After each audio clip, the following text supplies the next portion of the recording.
Hello everyone, it's Jin'taan here, and today we're going to be taking a look at another Fleet PvP video from the perspective of myself as an FC. Hopefully this will help any aspiring FCs out there get a better idea of what to do when you're FCing, and also help those of you who just enjoy being a part of fleets without really leading them to understand a bit more of what's going on behind the scenes and why certain actions are taken. Now I do want to note that this is one of those fights where I don't think I did particularly well as an FC, but I'm going to talk about why that is and what I could have done better, and I hope that that will be just as interesting to you guys as the occasional dominating victory that I managed to post on these channels. Alright, so just to set out the context, this was another one of my free ship fleets, which is a fleet that anyone can join, and where I give all members of the fleet their own ship for free, as the name implies, to fly along with me. If you want to join in on one of these in the future, you can check out the channel JINPSI in-game. The MOTD of that channel will have all the details of the ships we're going to fly next, where we're going to fly, and of course, more importantly, when the next fleet is. For this fleet, we were staging relatively close to Jitter in Arakan, and I decided to take us directly into Horde territory, going through the low-sec pipe and ending up in LXQ. The reason for this is pretty simple. LXQ is one of the single most active systems in EVE Online right now, and if you turn up there and start doing stuff, a fleet will pretty quickly descend on you and you'll get to have a fight. You're probably not going to win that fight, but it's always going to be interesting, and Horde does try to keep it remotely fair. At least in my experience, obviously your mileage may vary there.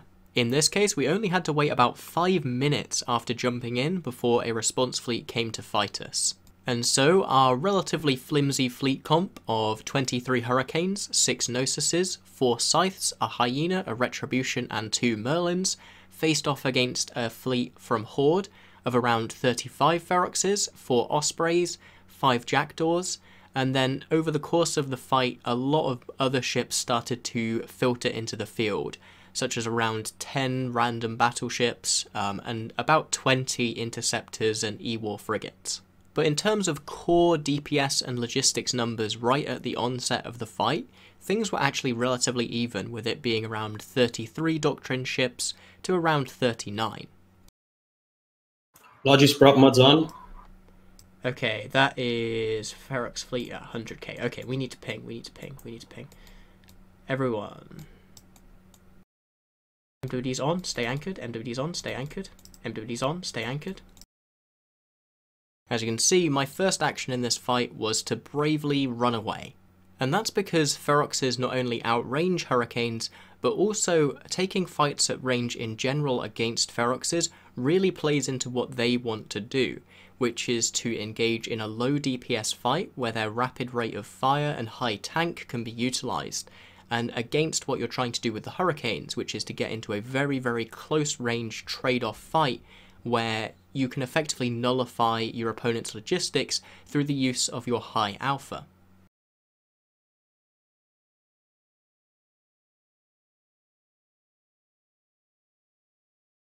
Everyone take the warp.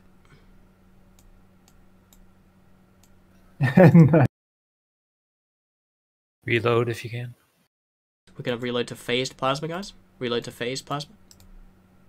I call for a reload to phased plasma here because thermal is the lowest resistance of the Horde Ferox fit. Fight, we can't just rush into Feroxes, that's how we feed. Sabers, do we have any sabers left? 1. Bubble when we land here. Bubble when we land here. And everyone just anchor up. We're going to see if they'll warp to us. Good chance they do. What I'm trying to do here is to set up a bubble trap by very obviously warping off to a Celestial and then bubbling myself after we land, and then getting in range to the edge of that bubble from the direction we warped into it at.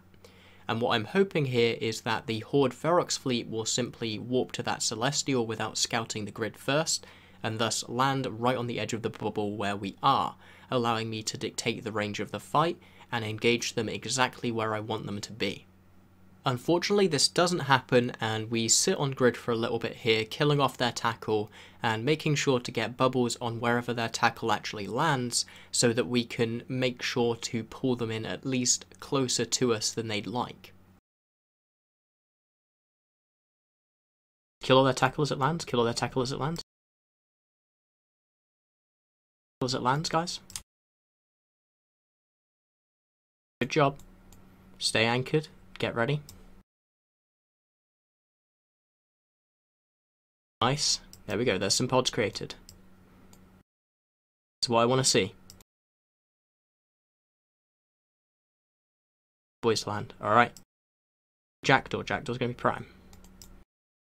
Not landing our bubbles. MWD's on, MWD's on, MWD's on, MWD's on, MWD's on.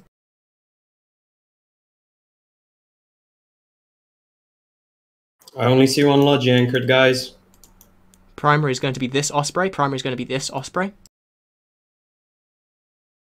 Calling an Osprey as primary here is something that I would actually consider a big mistake on my part, as I explained earlier, we're trying to get ourselves into a position where logistics doesn't really matter and we can just rely on our alpha to get kills. I also run into some issues with fleet discipline at this point, as people start to broadcast random targets, and that means that other people aren't able to concentrate their fire. We're going to go for this Ferox. We're going to go for this Ferox. The Ferox of Sophie. Newts now, guys, on any Ospreys you can see. Any Ospreys you can see. Off now. MWD's off now. We're going to go for this Ferox, the Ferox of Kimmy Jones. Now, this point in the fight is where you can start to see the absolute biggest mistake that I was making throughout almost the entirety of the engagement manifest itself. What I'm doing here is maneuvering our fleet relative to where it needs to be in order to do the maximum damage to the target that I have called, rather than where it needs to be to do the maximum damage and be in range of future targets that I need to call, which is going to be near the center of the opposing fleet.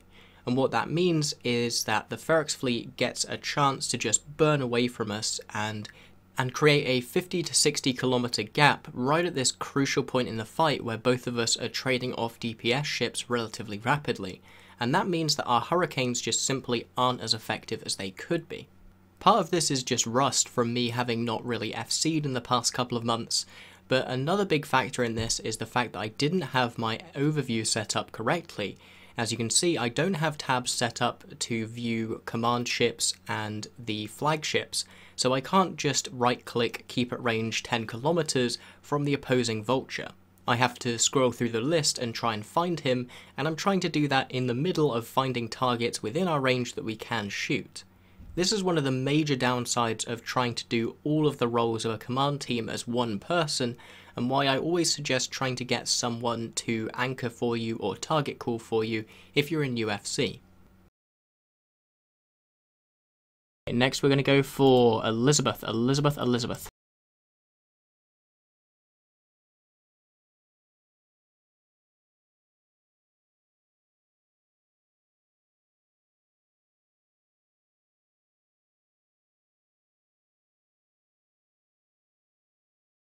Kill it. Good job. After that we're going to go for Virgin Sack Piper. Virgin Sack Piper is now primary. Keep putting your DPS on them, guys. We're doing great. Keep your MWs on. After that we're going to go for Dave.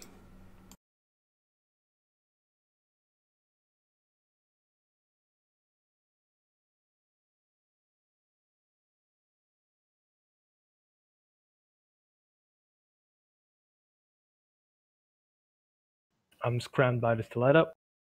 And just stay on Virgin for now. And almost out of cap.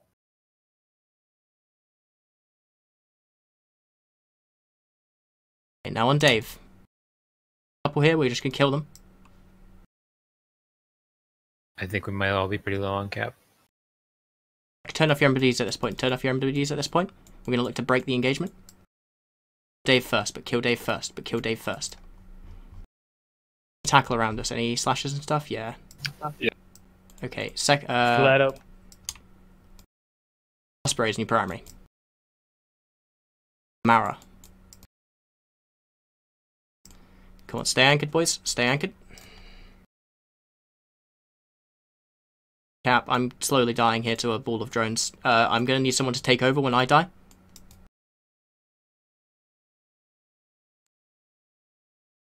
Can someone take over when I die? And start calling these sabers, stuff like that. Off a lot of these fly catchers, get some extra kills in. At this point in the fight, we do have the option of just starbursting out and trying to save a few hurricanes, as the Feroxes have established a complete range dominance over the fight, and we don't have the cap to burn over and reach them anymore. But these ships are free, and I don't intend on taking them back alive, so I figured it was just better to pick up a few extra kills on the way out here for some laughs. A little bit with MWDs, stop orbiting me close, stop approaching me, orbit me at like 10k, 20k, something like that. We're going to need to just take these guys out, push ourselves out of these bubbles, and kill as much as we can on the way out. I'm jam. Yeah, okay, well, that's fine. Yeah, that happens.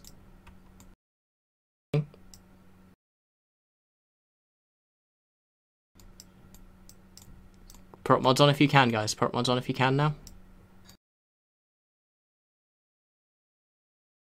Up for me.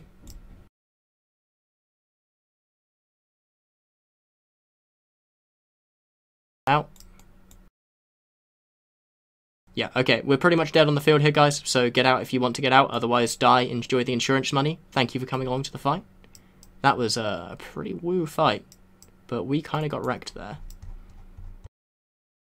That final comment before I sat around and waited to die in my pod was pretty accurate, as we ended up going 2.4 billion ISK in losses to just under a billion ISK of kills.